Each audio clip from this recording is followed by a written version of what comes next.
আপনার চেহারা নূরের মতো উজ্জ্বল হয়ে যাবে শুধুমাত্র যদি একটি আমল আপনি করতে পারেন।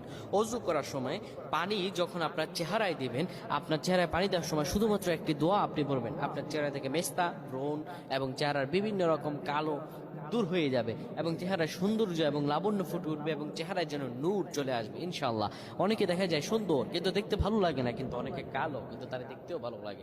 এটি হচ্ছে আল্লাহ তাআলার পক্ষ থেকে একটি রহম। চেহারা সৌন্দর্য বৃদ্ধি পাওয়া আল্লাহ তাআলা দোয়া কবুল করার মাধ্যম, চেহারা সৌন্দর্য বৃদ্ধি পাওয়া গুনাহ মাফ হয়েছে এটার মাধ্যম।